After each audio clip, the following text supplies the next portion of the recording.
Ok, vamos lá para mais um encontro do nosso Homens S.A. E nessa manhã nós vamos dar continuidade ao tema proposto aqui pelo grupo, que é o desdobramento do livro Caindo para Cima, do Richard Rohr. E hoje nós estamos entrando num novo capítulo chamado O Sofrimento Necessário. Bom, fica aqui novamente a dica, né, para quem ainda não acompanhou os outros, os episódios anteriores, está lá no Spotify e também no YouTube. E hoje falaremos, então, sobre o sofrimento necessário. Então, acho que é interessante colocar aqui uma questão, que é a seguinte, que cada ponto de vista é uma visão de um ponto. Então, a menos que reconheçamos e admitamos nossos próprios pontos de vista pessoais e culturais, nunca saberemos como descentralizar nossa própria perspectiva. Então, é importante deixar claro que a visão desse livro é um ponto de vista, ele não é uma verdade absoluta, né? Então, no nosso último encontro, gerou um certo debate, foi até interessante, mas, assim, a proposta não é estabelecer uma verdade absoluta, mas trazer um ponto de vista talvez diferente daquele que nós estamos habituados a ouvir nas nossas igrejas, e ele vai até na contracultura mesmo da nossa cultura evangélica, né? Então, essa é a primeira coisa que eu queria deixar claro antes da gente começar a entrar no tema. Então, já no início, Jesus ele é muito sutil, né, às vezes, mas às vezes também ele dá no meio da gente. Então, ele já começa aqui em Mateus 16, 25 e 26, ele diz, quem quiser perder a sua vida, quem quiser salvar sua vida, deve perdê-la. Qualquer pessoa que perder a vida, a encontrará. Então, veja bem, aqui já começa, quando a gente começa a olhar isso aqui com esse olhar de que há um sofrimento envolvido na nossa relação humana, a gente já começa a não aceitar ou a colocar em xeque aquela questão da nossa cultura evangélica, onde diz que o sofrimento não deve fazer parte da nossa vida. Então, existem algumas vertentes religiosas, algumas vertentes protestantes, que dizem que se você está sofrendo é porque você está em pecado, é porque você não está dando dízimo, você não está fazendo as coisas como deveriam fazer. Então, por isso que vem o sofrimento. É como os amigos de Jó, né? O cara começa a passar por um sofrimento, os amigos vêm querer sempre apontar o porquê eles estão passando pelo sofrimento, mas não, de certa maneira, ajudar realmente o cara a passar pelo sofrimento. Você já passou por situações assim que você está passando por um período de sofrimento, e aí chega aquele amigo, ele está cheio de boa vontade, realmente. Às vezes ele está cheio de boa vontade. Mas ele vem cheio de pressuposto. E aí, ao invés de ele te jogar para cima, ele te joga mais para baixo. Não é assim que acontece muitas vezes?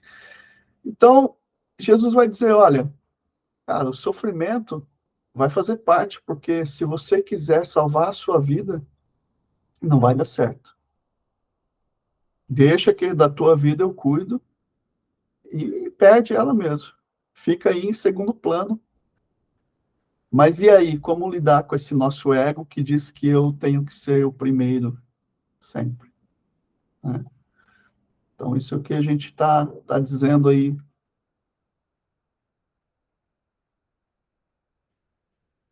Então, a primeira coisa ali que o livro vai dizer, eu trouxe aqui uma, ilustração, ele fala ali sobre,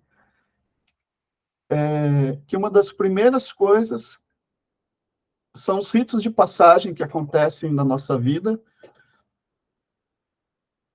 e vão nos ensinar que a vida é difícil.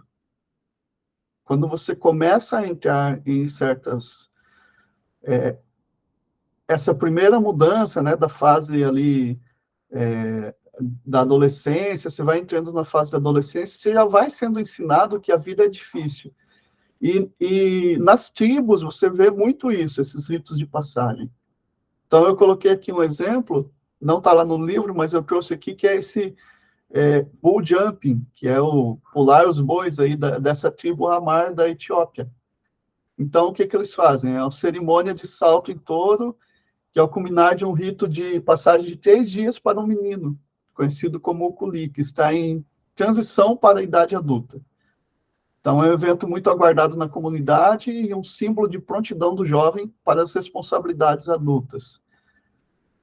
Então, essa primeira quebra ali, o que vai ensinar esse cara? Vai ensinar que é ele por ele mesmo, ele tem que fazer isso para ele ser aceito na tribo. Conforme ele vai passar por esse ritual, a tribo vai aceitar ele ou não. Se ele demonstrar medo, se ele demonstrar covardia, o que vai acontecer? Ele vai ser colocado de lado da tribo dele. Né? Então, assim, esse rito de passagem também existe na nossa vida ocidental, vamos dizer assim, de outras maneiras, mas ele existe. Então, aqui é você se apartar do colinho da mamãe e começar a virar homem, vamos dizer assim. Né?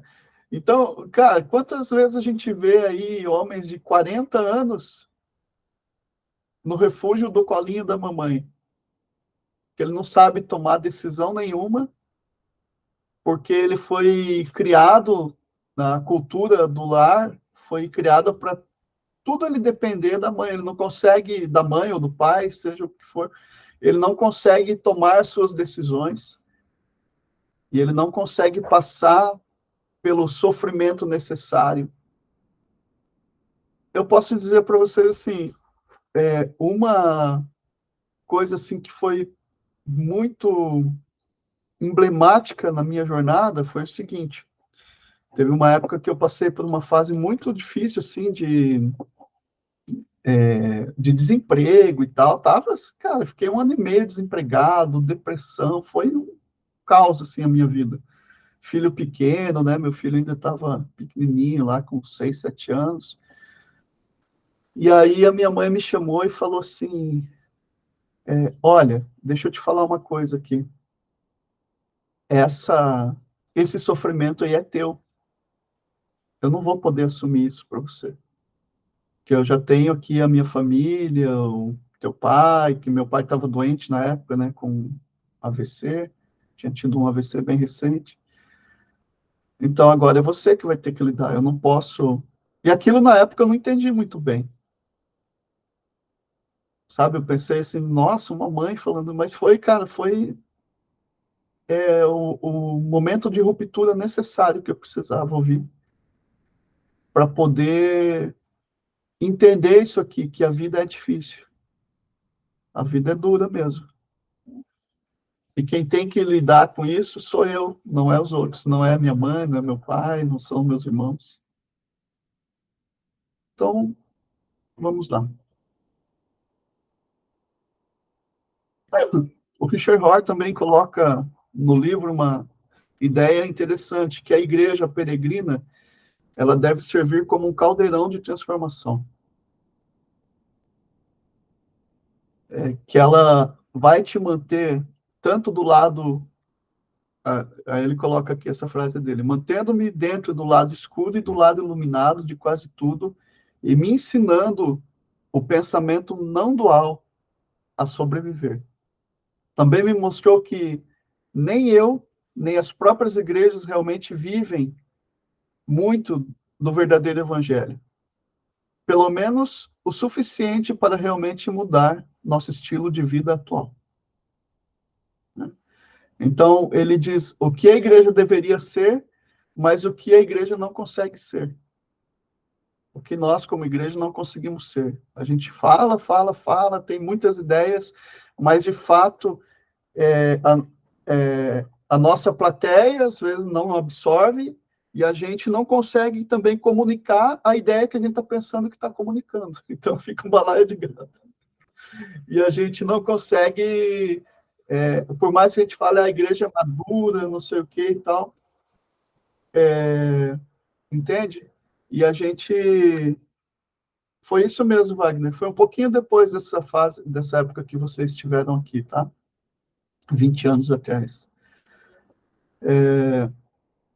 Então, fica esse balaio de gato. Primeiro ele fala em pensamento não dual. Nesse livro, acho que tem um compêndio lá no finalzinho que fala sobre esse pensamento não dual. O que é o pensamento não dual? Ele vai falar muito o seguinte: a mente de Cristo é unicista, ela une todas as coisas. Né? E o pensamento humano, ele é dual. Ele é 8 ou 80. Nós fomos forjados assim. Né? Quem está comigo é meu amigo. Quem não tá, quem diverge da minha opinião se torna o meu inimigo. Então, é direita ou esquerda? É em tudo. É na política, enfim.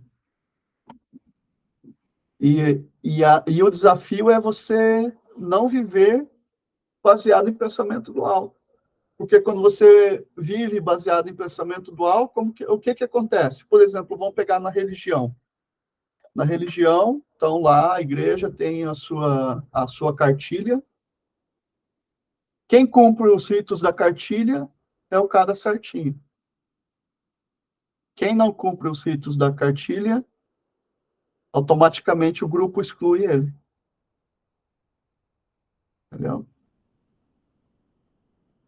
E aí, o que a gente faz? Ao invés da gente abraçar, unir essa pessoa, a gente deixa ele de lado porque ele não consegue fazer aquilo que eu faço.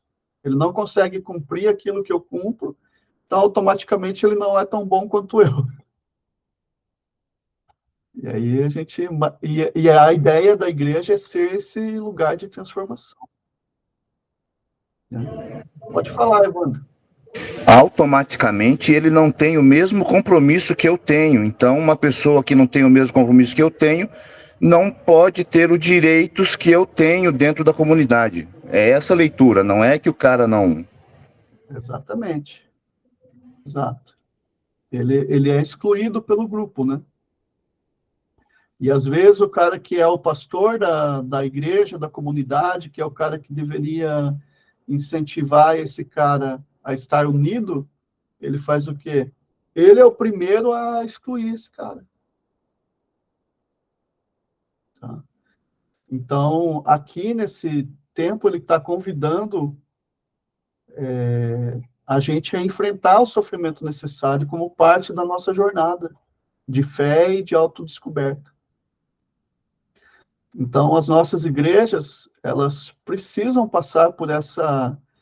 Se elas não estão passando ainda, elas precisam passar por ser esse ambiente transformacional, né? Que é um ambiente de apoio, de aprendizado, onde você encontra força, resiliência, e não um ambiente onde você vai excluir as pessoas, por elas estarem, de repente, sofrendo, e ao invés de nós procurarmos entender o sofrimento alheio, a gente exclui e deixa ele lá e pensa que o cara está em pecado, ou coisas assim.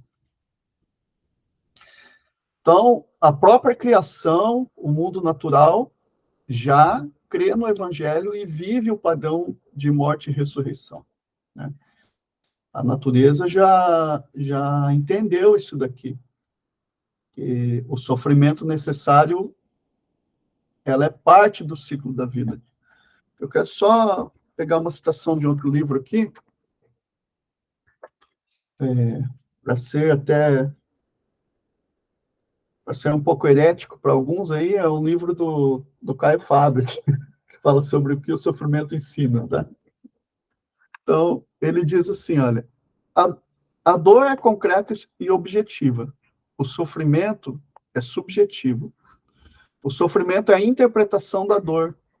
Sofrimento é a interpretação traumatizada de uma dor tópica, porque a dor em si é infinitamente menor ou insignificante. Há muita gente viciada em sofrimentos subjetivos, que, não importando o pretexto da dor, serão usados pelo indivíduo como artifício para experimentar o pior sofrimento possível. Sim, há pessoas que sofrem de sofrimento. São dores que não são reais, não são dores objetivas. Então, o sofrimento é ampliado e outros valores punitivos são agregados. Dor na alma, dor mental, ou dor fantasmagórica, que nada tem a ver com a questão objetiva, né? Então, a pessoa fica ali presa para sempre, sofrendo de sofrimento, e não das coisas concretas. Lá no final ele coloca assim, em nome da vida é preciso se livrar desse comportamento. Né? Comportamento de sofrer algo que não existe. Então, isso também é importante a gente identificar.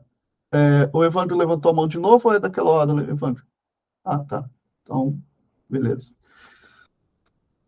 Então, seguindo aqui ele está falando lá sobre Romanos 8:22, né, onde Paulo está dizendo que toda a criação geme na expectativa e a criação está em dores de parto. E esse padrão que nós já vimos em capítulos anteriores, que é vida, morte, ressurreição, né? Vida, morte e ressurreição. Então, a espécie humana, o universo, a natureza, e a natureza principalmente, ela entende perfeitamente que isso faz parte. Quem briga contra isso somos nós humanos, porque a gente não aceita, a gente tem dificuldade, na verdade, não é que a gente não aceita, mas a gente tem uma dificuldade enorme em vivenciar esses momentos de dores. Mas os momentos de dores, querendo eu ou não, ele vai passar por nós. Então, né, do último encontro, né, acho que o que fica, assim, talvez de uma lição é o seguinte, Fabiano, eu não quero realmente a dor. Eu não quero realmente passar por... Ainda mais, assim, o meu tipo comportamental, que é o tipo 7 lá no Enneagrama, é o cara que está sempre fugindo da dor e sempre procurando fazer coisas novas, porque o fazer essas coisas novas vai me fazer não encarar o sofrimento. Mas o sofrimento ele vai acontecer na vida, na nossa vida. E quando ele chegar, como eu vou responder a ele? Acho que isso é para a gente refletir um pouco. E aqui, aí ele abre um loop aqui que ele fala sobre a família odiosa. Isso aqui, família odiosa. Que ele fala que, olha aqui essa frase, a família nuclear sempre foi inimiga da família global e da busca espiritual madura. Então, aqui é aquela ideia de Mateus, que Jesus é categórico, ele diz o seguinte, cara, se você não abandonar pai, mãe, seja lá o que for, por amor de mim, você não é digno de mim. E aqui o Richard Roy ele vai discorrer sobre isso, que a família, na maioria das vezes, ela vai nos impedir, né? Em Jesus, chamaram ele de louco, tudo bem, né? A família pensava que ele era louco. E para a gente, o que a nossa família nos diz? Já nos disse. Ah, você, cara, você não, Kiko, você não pode. Pode, né? Então, a gente romper com esse... Aí, essa ideia de você romper com a sua família, ela está em toda a Bíblia, em todos os heróis. De você... primeiro lá tem... Deixa eu ver se está aqui já, na sequência. Vou ler isso aqui, ó. onde tem uma frase de José Ortega y Gasset que ele diz o seguinte, essa ideia dele, o homem é o homem em sua circunstância, ou seja, você é você e o meio onde você vive. Então, o que se passa por moralidade ou espiritualidade, na grande maioria das vezes, da vida das pessoas, é a maneira como todas as pessoas com quem cresceram pensam. Então, o nosso meio faz a gente ser condicionado. Alguns chamariam isso de condicionamento ou mesmo impressão. Sem um trabalho muito real, interno muito real, a maioria das pessoas nunca vai além dele. Você pode ir além de um modo negativo, reagindo ou rebelando-se contra ele. Mas é muito menos comum sair do balde de caranguejo de forma positiva. Ele dá essa ideia aqui do balde de caranguejo. Que um caranguejo está querendo sair do balde, mas sempre vem um caranguejo e puxa o outro pela perna. Não deixa ele sair. Isso é o que queremos aqui. Jesus usa palavras muito fortes para nos empurrar para fora do ninho da família e para nomear um sofrimento necessário no nível mais pessoal, contra-intuitivo e sentimental possível. É preciso um grande empurrão, muita dúvida e algum grau de separação para que as pessoas encontrem sua própria alma e seu próprio destino. Tá? Então, essa ruptura familiar, ela vai ser necessária muitas vezes. Por nosso crescimento, por nossa maturidade, igual eu disse lá no começo, para a gente aprender a virar homem e sair da barra da saia da mãe. Né? Eu tinha um amigo que uma vez a gente foi fazer uma viagem e ele morava com a mãe. Ele é músico, bem conceituado aqui em Curitiba, né? Aí teve uma época lá que eu andei muito com eles e tal, com os músicos. E aí a gente foi fazer um evento lá, fora em cidade, aí eu falei para ele, cara, você precisa sair da barra da saia da tua mãe, cara. Nossa, o cara quase parou o carro e me bateu, cara. Mas era assim, o cara tinha mulher, morava na casa da mãe, vivia em torno da mãe e não fazia, sabe? Tipo, não tinha uma vida. Não tinha uma vida. Então, às vezes é preciso esse grande empurrão. Mesmo que no momento pareça ser dolorido você falar ou você ouvir, alguém vai ter que chegar e te dar um empurrão. O grande empurrão. E às vezes a gente vai reagir mesmo. Claro, a gente vai reagir não gostando, enfim. Que é aquele negócio, né? O homem sempre nega aquilo que ele desconhece. Né? Às vezes a primeira coisa vai ser negar. Mas eu quero ainda um pouquinho mais ficar nesse tema aqui. Então, muitas pessoas são afastadas da religião madura por causa das expectativas piedosas, imaturas ou rígidas de sua família na primeira metade da vida. E aqui não é nem somente da religião, né? Quantas pessoas, quantos jovens estão em profissões que os pais escolheram para eles? Né? Quantas pessoas estão frustradas que a gente conhece que estão vivendo uma vida que a família idealizou por elas e que elas não tiveram a força de romper com a ideia do núcleo familiar. E esse rompimento, muitas vezes, ele é drástico, ele é dolorido, né? E as pessoas, muitas vezes, não... A gente não tem essa maturidade para fazer esse rompimento de maneira que você continue tendo um vínculo familiar, de afeto. Normalmente, quando esse rompimento é feito, a família vai dizer assim, esse é o bode, esse é a ovelha negra da família. Porque ele não ouve o pai, não ouve a mãe, mas depende, né? Às vezes um cara de 40 anos não precisa mais ouvir o pai e a mãe, né?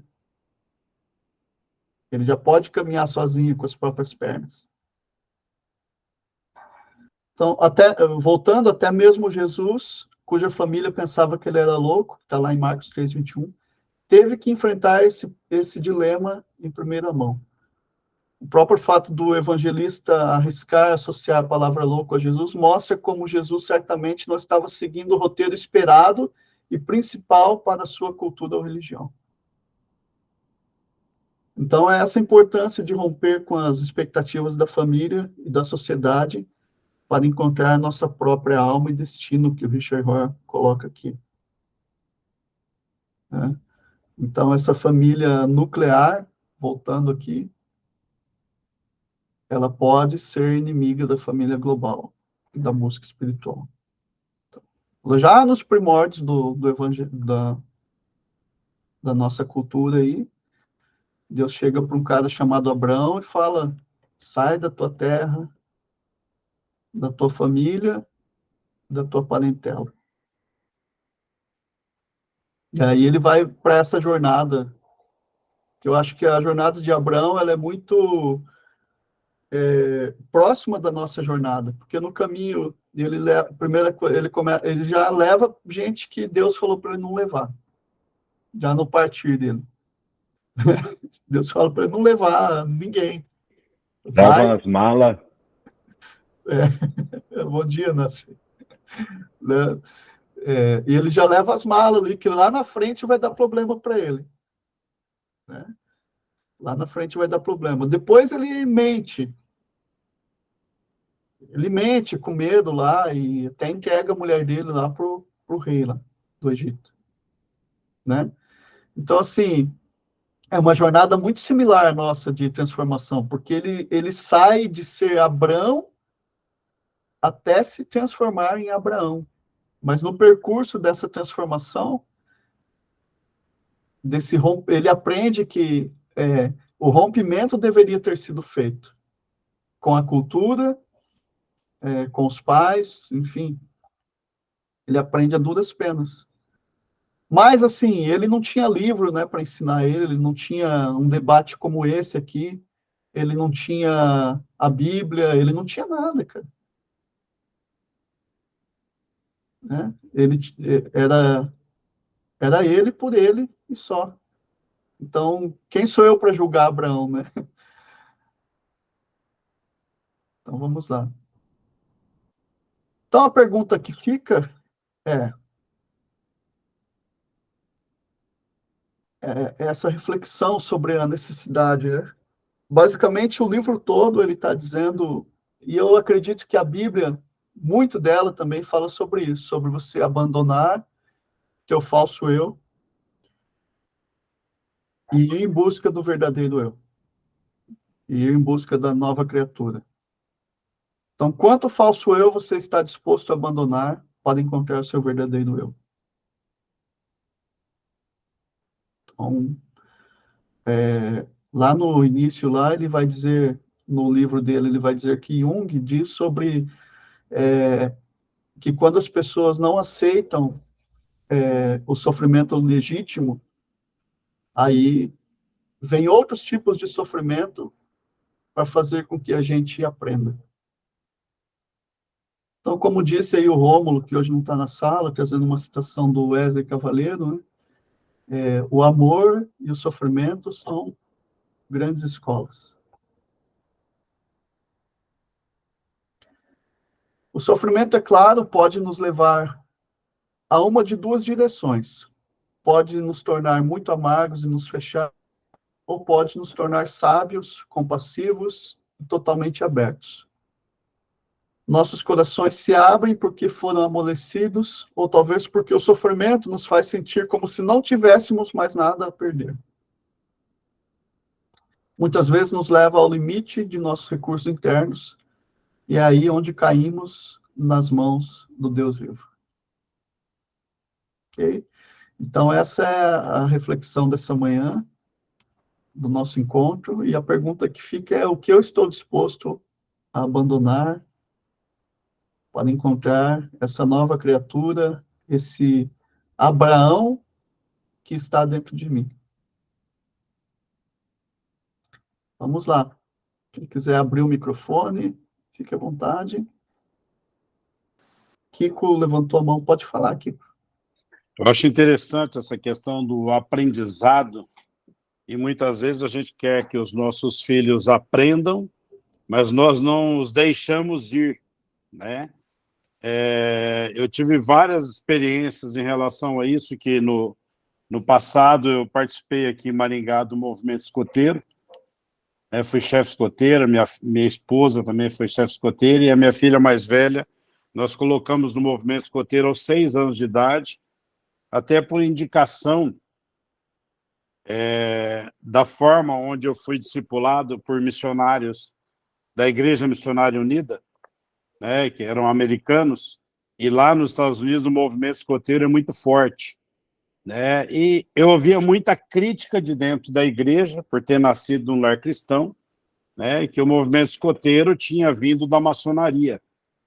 Então, que não era para eu colocar meus filhos lá, não, porque eu ia estar colocando coisa da maçonaria na cabeça.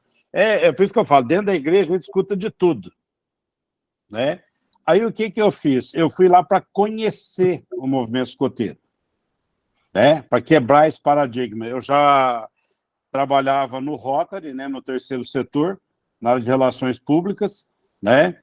E daí eu fui buscar informação sobre o movimento escoteiro. Eu vi tanto a questão do crescimento das crianças ali dentro, que eu acabei me tornando diretor, fui presidente do movimento escoteiro, minha filha entrou lá com 6 anos, saiu com 17 anos para entrar na faculdade. Uma das coisas mais formidáveis que eu vi dentro desse movimento é que lá o conceito deles é aprender fazendo, né? E muitas vezes o que a gente negligencia os nossos filhos é não deixar eles aprenderem fazendo, né? A gente quer que o filho cresça, que o filho aprenda, mas a gente não solta ele, a gente prende ele, né? E é onde muitas vezes eles deixam de crescer justamente por estarem suprimidos num lugar.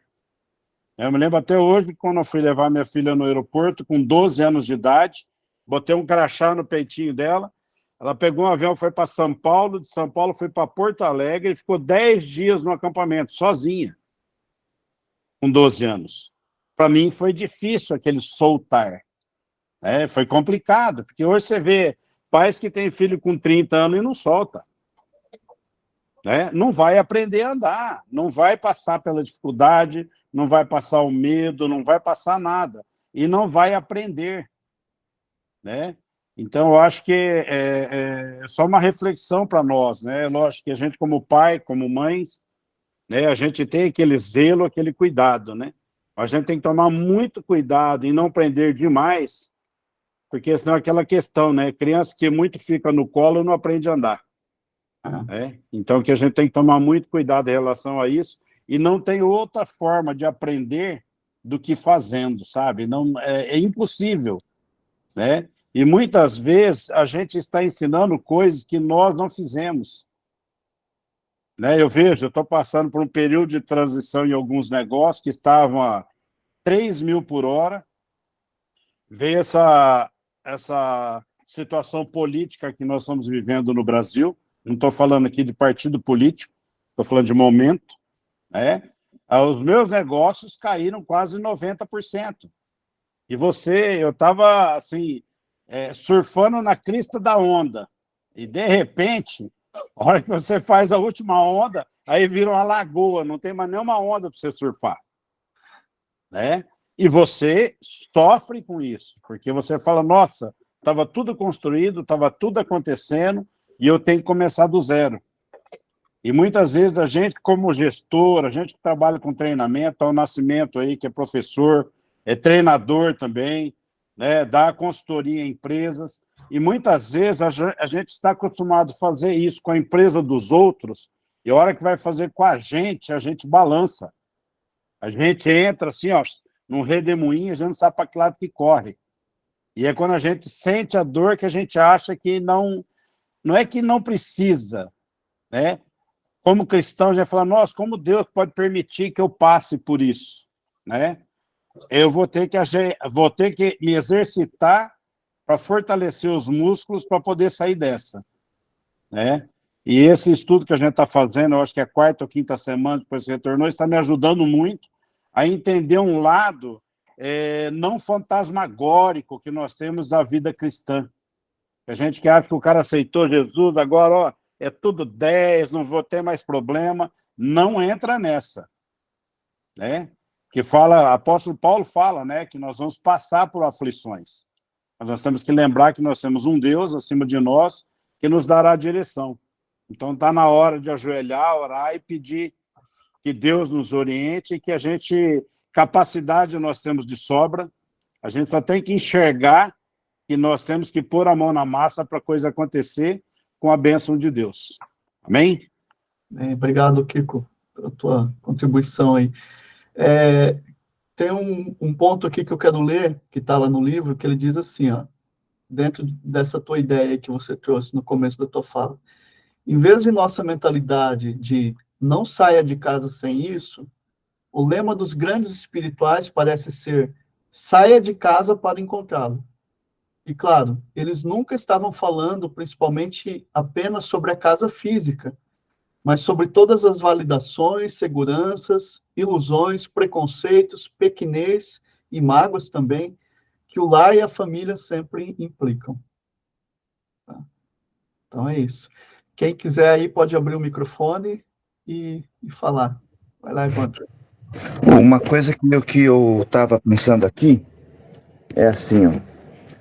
Hoje, pensando em Brasil, existe uma gama enorme de famílias que dependem financeiramente de um pensionista, de um aposentado já velhinho, que às vezes até fica de uma casa a outra, porque a casa já foi ocupada por alguém que não teve a capacidade de sair de casa e acabou pegando a casa do pai, e o pai foi para outra, né? Então, tipo assim, essa dependência da geração que era para ter passado, mas está aqui ainda, e tudo bem, é enorme de pessoas que realmente não saíram de casa. A gente estava conversando aqui e eu passei por um momento assim hoje de manhã.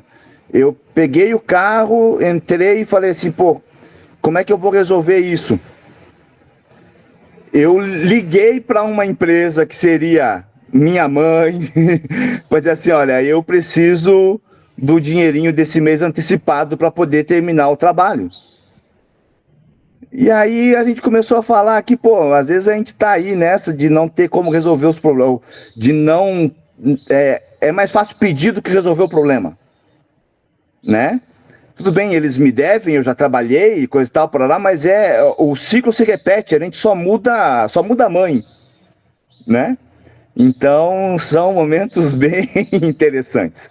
Aí eu tenho uma pergunta para o Fabiano, você é filho mais novo? Não? Não, sou o filho mais velho. Você é o mais velho, né? Porque eu, como mais novo, eu me identifiquei quando você falou, puxa, como é que uma mãe pode fazer isso com um filho? Porque eu fui o cara que fui protegido. Eu casei com 21, mas até os 19 eu não tinha comprado uma calça sozinho. Não sabia o que era comprar um tênis. Então, tipo assim, quando rompi com a família muito cedo, foi um choque. Mas também me lembro, eu me lembro muito bem disso. O dia que eu conheci a família da Margarete, o meu pensamento foi assim: essa família é uma família de mulheres fortes, é um lugar seguro para eu me apoiar. Porque, na verdade, eu só queria sair de uma casa, mas eu queria me encostar em outro lugar. Queria uma outra mãe. E a Margarete, tudo que ela queria era um cara que não fosse, um homem que não fosse o banana que, assim, está gravado aqui, por favor, apaguem, né? Mas um homem que assumisse a coisa, que não precisasse a mãe assumir, né? Então, tipo assim, resolver isso no nosso casamento durante um tempo foi muito complicado. Até o dia que eu realmente assumi o meu papel, né? Então, essa dependência tem sido cada vez muito importante, mas saindo da esfera da religião, não acontece em lugar nenhum e está cada vez mais difícil de acontecer. Uhum. Então, veja só, quantas famílias aí, agora vamos para um exercício prático, né? Quantas famílias aqui que a nora não se dá bem com a sogra? Não precisa responder, não, tá bom? Mas, assim, quantas famílias que acontece isso? Por que que acontece isso? Porque elas estão disputando uma única pessoa, né? A mãe quer a atenção do filho e elas se tornam inimigas muitas vezes, porque ambas querem a atenção, né? E é o filho que é... Aí você entra lá na psicanálise, é o filho que é apaixonado pela mãe, que é o complexo de Édipo, né? Quando o filho se apaixona pela mãe e a mãe pelo filho. Então, essa paixão não é uma paixão eros, né? Mas é uma paixão ali que faz com que tudo que ela faz, ela até exclui o marido da jogada devido à paixão que ela tem pelo filho. E aí vai entrar uma pessoa que até então não tinha nada a ver, que é uma outra menina lá, vamos dizer assim, né? Então, essa mulher, ela vai enxergar essa pessoa que está entrando na família não como alguém para somar, mas ela enxerga essa pessoa como uma inimiga que está roubando o filho, porque o filho já não obedece mais à mamãe. Ele já não segue mais os conselhos da mamãe, porque ele tem que passar pelo filtro da esposa. E aí complicou. E aí vocês já sabem bem a história, né? Acho que cada um tem as suas vivências aí, enfim, né? Ou se não tem essa vivência, conhece alguém que acontece isso. Não, ninguém aqui tem essa vivência, a gente só conhece pessoas que já passaram por isso. Mas vamos lá. Quem mais quer contribuir aí, pode abrir o microfone e falar. Vaguinho, quer trazer alguma contribuição para a gente?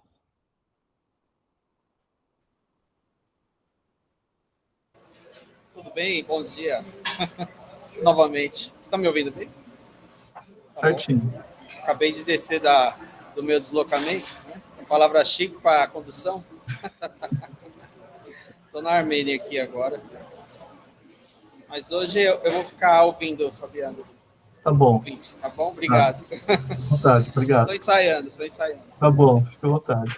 Ô, Fabiano, nessa parte que você estava falando aí, né, do casamento, eu vou falar porque essa é a área que eu atuo, né, há mais de 30 anos. Sim. E foi interessante, quando eu me casei, eu já trabalhava numa empresa há muitos anos, 8 anos, né, e eu casei, cheguei da lua de mel, recebi uma proposta da diretoria para me mudar para Curitiba para abrir uma filial da empresa. Curitiba, Paranaguá, Almirante Tamandaré. Eu cheguei da lua de mel. Quando eu falei com a minha esposa, eu falei, olha, agora chegou a chance de nós sairmos de casa. Nós estávamos com o apartamento mobiliado, eu nem tinha dormido no meu apartamento, eu comprei o apartamento 1 ano antes, mobilei, casei, só colocamos presentes dentro do apartamento, saímos em lua de mel, retornamos, recebemos uma proposta, e aí eu me mudei para Curitiba. Mas eu tinha 27 anos na época, minha esposa 24, quer dizer, a gente era adulto, eu comecei a trabalhar com 12 anos de idade, a gente vem de uma realidade diferente, né? E por que para nós foi bom? Né? Eu fui discipulado pelo pastor Jaime Kemp, que é antigo na área de casais, foi um dos primeiros caras a trabalhar com casais, e ele era do Vencedores por Cristo.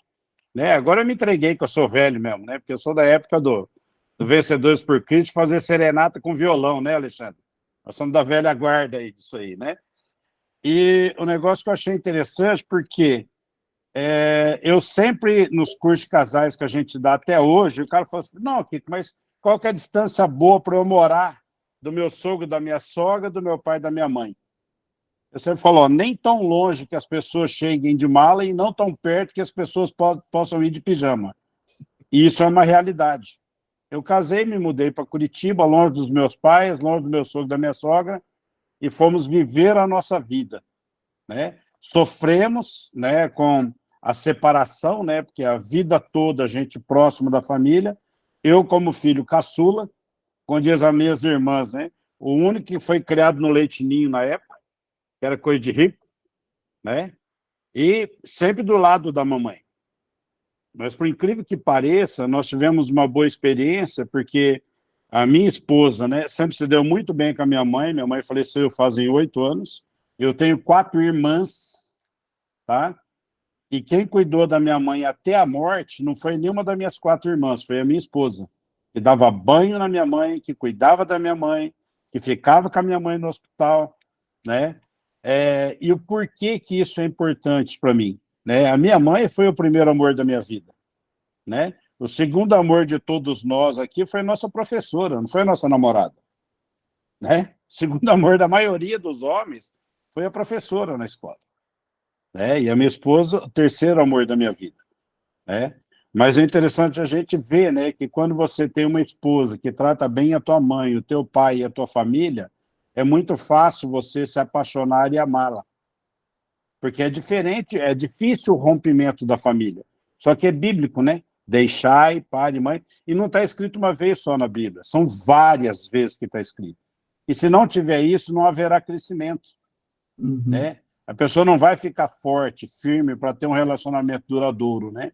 Mas que a gente tenha isso em mente, né? Que a gente, essa questão de você ter uma família forte, firme, depende muito de você escolher uma pessoa que tem o mesmo propósito que você tem, porque senão o casamento vai ser um inferno.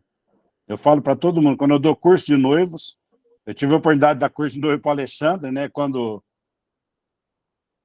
ele estava para se casar, eu sempre falava isso: escolha alguém que tenha o mesmo propósito que você. Não é pelo dinheiro, não tem outra razão.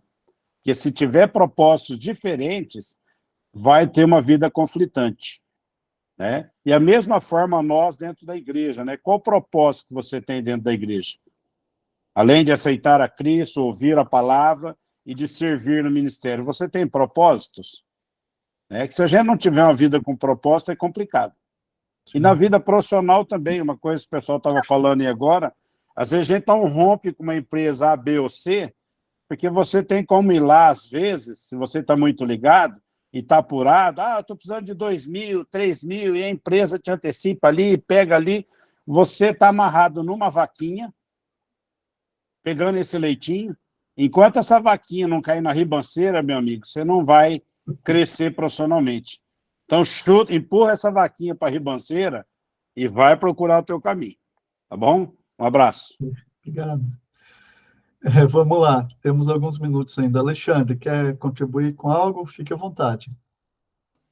Olha, eu sou novo aqui, né? Mas posso partilhar aqui, compartilhar, porque aqui em Portugal a gente fala partilhar, já estou pegando o vocabulário daqui, né? Mas, assim, eu achei muito interessante a abordagem que você fez e a nossa vivência, a nossa jornada, ela é difícil mesmo, em várias fases da nossa vida, tanto familiar, profissional, sempre tem uma coisa nova que você vai enfrentar e você tem que passar. E eu acho que o grande segredo disso é a gente não retroceder e avançar. Quando a gente consegue romper aquele processo na nossa vida, seja profissional ou pessoal, a gente consegue avançar para um novo processo, uma nova fase. Isso eu falo pela minha vivência aqui em Portugal, por exemplo. Eu nunca imaginei o que era a vida de um estrangeiro, entende? Na Bíblia você vê lá, falando da viúva, do órfão e do estrangeiro. Em várias passagens você vê muita coisa relacionada, mas você não tem noção do que é isso, né? Você pode passar por inúmeras coisas, assim, só você vivenciando isso para poder passar uma fase que a gente está passando aqui como estrangeiro e poder absorver esse processo que não é fácil, é duro, né?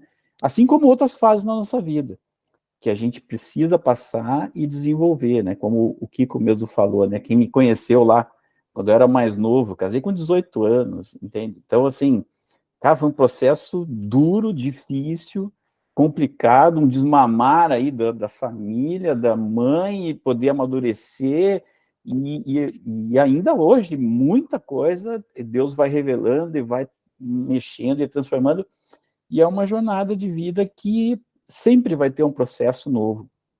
E o importante é a gente estar atento a essa mentalidade, né? Como vocês colocaram ali, né? Que a gente tem que olhar realmente com os olhos de Cristo, né? Para as pessoas, para as famílias, e com o coração aberto, assim, para poder desenvolver melhor esse cristianismo aqui não só apenas do falar, né, mas também do vivenciar. Então, eu creio assim que a gente sempre vai ter fases na vida para se ultrapassar. E à medida que a gente passa, Deus vai nos abençoando e tal.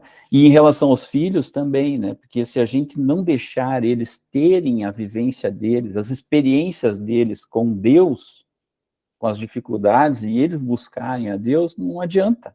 Eles sempre vão ficar vivendo das nossas experiências, né? Então eles não precisam buscar, porque o meu pai busca, minha mãe busca, e então estou sempre suprido. E enquanto não rompe isso, não avança também. Mas gostei bastante, Fabiano. Para mim é um prazer poder participar com vocês aqui e espero poder contribuir também com alguma coisa. Tá bom? Obrigado a todos. Hein? Com E certeza. um abraço no Nascimento aí também, o Davi, também que eu estou vendo aqui no monitor. Tá bom. Então, ó, a gente tem ainda alguns minutos. Como estamos aqui em poucas pessoas, tem o Daniel, o Davi e o Nascimento que levantou a mão. Mas você segura aí, Nascimento, que você vai fazer o nosso encerramento hoje. Você já dá a tua palavra, ora pela gente aí, tá bom? Então vai lá, Daniel, quer falar um pouquinho aí pra gente? E aí, tudo bem? Então, eu tenho que falar sobre isso, eu falo mais da minha experiência, né? Como eu tinha depressão, fui 7 meses internado em hospital psiquiátrico, né? E enquanto eu não enfrentei a mim mesmo, não entrei para dentro de mim, eu sempre estava terceirizando a responsabilidade, a culpa do pai, a culpa da mãe, a culpa da esposa. Então, os relacionamentos eram sempre conturbados, né? E quando eu comecei a melhorar, que eu mergulhei para dentro de mim, comecei a enfrentar minhas sombras, foi um estranhamento também para a família, né? Porque eles não estavam acostumados a ver eu voar, né? Eu fazer minhas coisas, abraçar minhas próprias responsabilidades. E eu percebi que havia muito medo ali, muita superproteção. E eu estava refém disso. Então, toda vez que eu precisava de alguma coisa, fugia para a clínica. Quando estava difícil a situação. Que daí fiquei afastado, então recebi um dinheirinho do governo e tal. Mas quando eu resolvi mesmo enfrentar, você sabe, né, Fabiano? Foi lá com você, você me ajudou muito nessa época. E aí o bicho pegou pro meu lado, porque daí eu comecei a me conhecer. E aí eu comecei a perceber que tudo que eu via de errado nos outros tinha dentro de mim também. Que acabei sendo produto do meio que eu vivia. E aí foi aí que eu aprendi a perdoar, que eu aprendi a crescer, que eu aprendi a compreender os outros, né? Parei de terceirizar as responsabilidades. Hoje eu estou trabalhando, me formei na faculdade de teologia. Então eu percebi que, cara, existe muita capacidade, só que eu não acreditava em mim. E Cristo me fez resgatar isso. Mas para isso doeu demais, porque realmente a gente tem que enfrentar os processos. Tem uma música que eu gosto muito que fala: eu vou passar pela cruz, vou me quebrantar. E foi isso que eu precisei fazer, porque o Deus me levou num lugar assim que ou eu fazia isso ou eu morria, porque a angústia era tão grande que a vontade realmente era de cometer suicídio. Então tem uma frase aqui do livro que eu achei bem interessante, que fala assim, ó: uma vez que você tem enfrentado seu próprio eu oculto ou negado, não há muito que ficar ansioso, porque não há medo de se expor a você mesmo ou aos outros. O jogo acabou e você está livre.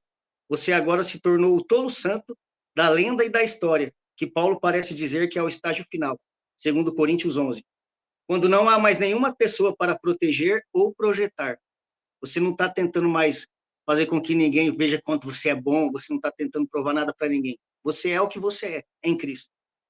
Você finalmente é quem você é e pode ser quem você é sem disfarce ou medo. E aí começa a desconstruir o falso medo e você vai nessa caminhada de transformação para encontrar seu verdadeiro eu, né? Então, eu ainda estou nessa transformação, tem muita coisa que melhorar. A minha vida profissional também eu quero melhorar, né? E eu sei que tudo isso é uma caminhada que faz parte, mas eu já sou grato a Deus por eu ter conseguido chegar aqui, ter conseguido romper essas coisas. E é isso. E esse livro aqui eu li ele umas 2 vezes já e realmente tem sido muito importante na minha vida. Realmente é o caindo para cima. Quando eu me vi só, falei, não é porque as pessoas não querem me ajudar, elas não podem me ajudar. Isso é só eu me abrindo para Deus, porque só Deus pode me ajudar nesse sentido. Mas Deus vai enviar as pessoas certas para me ajudar quando eu precisar, porque graças a Deus, Deus usa pessoas para ajudar pessoas, né? Que é o caso quando eu fui na igreja, né, Fabiano, que você me ajudou lá. Deus abençoe aí. Obrigado. Valeu, Daniel. Vai lá então, Davi. Bom dia, querido. Sou Alexandre. Prazer te ver, garoto. Grande abraço aí em todos, viu? Estamos orando por vocês, hein? Mas, Amém, mas obrigado. eu sei que o nosso tempo está bem curtinho, né? O Kiko falou uma coisa muito interessante, né? Aprender fazendo, né, Kiko? É isso aí. Você falou também que você era o mais novo da família, né? Eu também, sou o mais novo da família. Agora, você imagina, Kiko, ser um caçula de 12. O caçula de 12, querido. O caçula de 12. Agora, Deus foi tão misericordioso que sabe que foi, logicamente que você bem rápido, o que foi o marco para essa quebra nessa libertação foi o serviço militar. 18 anos eu caí lá no Exército, lá não tinha mamãe, não tinha irmãzinha, não tinha nada. Dá teu jeito, tu é homem, te vira, balanda, te vira. Então, para mim, foi assim, uma experiência tremenda, né? O serviço militar. Eu aprendi muito lá, aprendi muito, fiz bons amigos, tinha péssimas companhias lá que a gente tinha que fugir, mas foi um momento de crescimento e de amadurecimento, né? E hoje o meu procedimento com meu filho é: você tem que fazer, você tem que aprender fazendo. E com 16 anos, o meu filho já estava trabalhando, pagando estudos, depois foi para a faculdade, trabalhando e pagando seus estudos, né? Sem essa dependência dessa saia da mamãe, mas porque é cômodo e é bom, né? Ficar na saia da mamãe, tudo resolvido. Mas foi para mim assim, um marco, tá? Foi algo tremendo para a minha maturidade e para o meu crescimento também. Então, a minha participação vai ser bem breve. Deus abençoe a todos. Um grande abraço para todos, viu? Valeu, Davizão. Deus abençoe aí. Antes do José acabar, posso só dizer um oizinho aqui, que é uma frase que me veio à cabeça quando a gente fala do sofrimento necessário, é que ao Senhor agradou moê-lo. É por aí. Nascimento, então traz aí a tua contribuição para a gente, dá um bom dia aí, né? Para todos. Legal. Tá? Fique à vontade. Legal. 9:02, então bom dia a todos, você hiper mega breve. Alexandre, esse espaço aqui é fruto também de um trabalho que você ajudou a começar aqui em Curitiba, e eu queria fazer esse reconhecimento, né? Obrigado, parabéns, essa história frutificou durante a pandemia, depois está retomando agora, né? Daniel, eu ouvi o seu testemunho lá na igreja do Fabiano, é um testemunho especial, é um testemunho edificante, maravilhoso, e continue levando esse testemunho, você tem a certeza que tem provocado, inquietado e inspirado muita gente, né? E eu quero só fazer uma bênção aqui. Quando eu vou nas igrejas, os pastores, né, fazem a bênção. O momento da bênção final, quando alguns pastores ministram, para mim ele é muito forte, muito poderoso. Eu recebo aquela bênção de uma forma muito especial. E eu cliquei aqui, né? Hoje está fácil a gente buscar versículos, e eu cliquei aqui no Google um versículo inspirador para deixar para vocês, e o primeiro que apareceu foi Filipenses 4:6, e diz assim: não andeis ansiosos. Só que veio uma tela por cima, e eu acho que é sinal que esse não andeis ansiosos não é o versículo para hoje. Mas o versículo para hoje mudou. Ele apareceu aqui numa tela, quem é de tecnologia sabe, apareceu um pop-up aqui, então é sinal que o versículo é esse.